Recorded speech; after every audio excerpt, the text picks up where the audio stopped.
ಕೆಇ ಕಾಂತೇಶ್ಗೆ ಹಾವೇರಿ ಲೋಕಸಭಾ ಕ್ಷೇತ್ರದ ಟಿಕೆಟ್ ಸಿಗದಿದ್ದಕ್ಕೆ ಅಸಮಾಧಾನಗೊಂಡು ಬಂಡಾಯದ ಬಾವುಟ ಹಾರಿಸಿರುವ ಈಶ್ವರಪ್ಪ ಅವರ ಕೋಪ ಶಮನಕ್ಕೆ ಬಿಜೆಪಿ ವರಿಷ್ಠರು ನಡೆಸಿದ ಸಂಧಾನ ಮಾತುಕತೆ ವಿಫಲಗೊಂಡಿದೆ. ಬಿಜೆಪಿ ರಾಷ್ಟ್ರೀಯ ಕಾರ್ಯದರ್ಶಿ ರಾಧಾ ಮೋಹನ್ ಅಗರ್ವಾಲ್ ಹಾಗೂ ರಾಜ್ಯ ನಾಯಕರು ಭಾನುವಾರ ಈಶ್ವರಪ್ಪ ಮನೆಗೆ ಭೇಟಿ ನೀಡಿ ಮನವೊಲಿಕೆಗೆ ಯತ್ನಿಸಿದರಾದರೂ ಈಶ್ವರಪ್ಪ ಅವರು ಪಕ್ಷೇತರ ಅಭ್ಯರ್ಥಿಯಾಗಿ ಸ್ಪರ್ಧಿಸುವ ತಮ್ಮ ಪಟ್ಟನ್ನು ಸಡಿಲಿಸಲಿಲ್ಲ. ಇದರಿಂದಾಗಿ ವರಿಷ್ಠರು ಬರಿಗೈಯಲ್ಲಿ ವಾಪಸ್ಸಾದರು.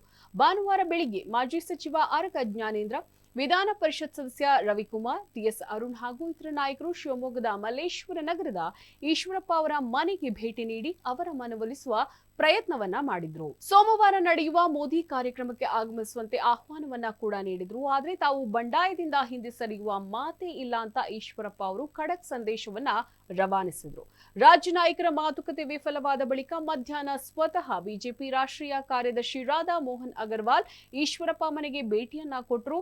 ಆದ್ರೆ ಬೇರೆ ಕಾರ್ಯಕ್ರಮದಲ್ಲಿ ಪಾಲ್ಗೊಳ್ಳಲು ಮಾತುಕತೆಯ ಮಧ್ಯದಲ್ಲಿಯೇ ಈಶ್ವರಪ್ಪ ಸಭೆಯಿಂದ ಹೊರಹೋದ್ರು. ಇದರ ಪರಿಣಾಮ ಸಂಧಾನ ಯಶಸ್ವಿ ಆಗಲಿಲ್ಲ. ಬಳಿಕ ಮಧ್ಯಾಹ್ನ 1:30 ಈಶ್ವರಪ್ಪ ಅವರಿಗಾಗಿ ಕಾದು ಕುಳಿತ ಕೇಂದ್ರ ನಾಯಕರ ನಿಯೋಗ ಬಳಿಕ ಮನೆಯಿಂದ ವಾಪಸ್ಸಾಯಿತು.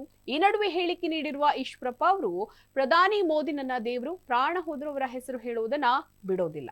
ಆದ್ರೆ ಕುಟುಂಬವೊಂದರ ಕಪಿಮುಷ್ಟಿಯಿಂದ ಪಕ್ಷವನ್ನ ಬಿಡುಗಡೆಗೊಳಿಸಬೇಕು ಅನ್ನೋ ಉದ್ದೇಶದಿಂದ ಲೋಕಸಭಾ ಚುನಾವಣೆಗೆ ಪಕ್ಷೇತರನಾಗಿ ಸ್ಪರ್ಧಿಸ್ತಾ ಇದ್ದೇನೆ. ಮೋದಿ ಅವರ ಸಮಾವೇಶದಲ್ಲಿ ಭಾಗವಹಿಸದಿರುವ ಬಗ್ಗೆ ದುಃಖವಿದೆ ಅಂತ ಕೂಡ ಹೇಳಿದ್ರು. ಯಡಿಯೂರಪ್ಪ ಹಾಗೂ ಅವರ ಪುತ್ರರ ಕೈಯಲ್ಲಿ ಪಕ್ಷ ನಲುಗ್ತಾ ಇದೆ. ಲಿಂಗಾಯತರೆಲ್ಲರೂ ಯಡಿಯೂರಪ್ಪನವರ ಕೈಯಲ್ಲಿ ಇದ್ದಾರೆಂಬ ಭ್ರಮೆಯಲ್ಲಿ ಕೇಂದ್ರದ ನಾಯಕರಿದ್ದಾರೆ.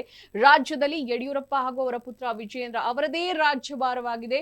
ನೊಂದ ಕಾರ್ಯಕರ್ತರು ಇವರಿಂದ ನಲುಗಿ ಹೋಗಿದ್ದಾರೆ ಅಂತ ತಮ್ಮ ಬೇಸರವನ್ನ ವ್ಯಕ್ತಪಡಿಸಿದರು.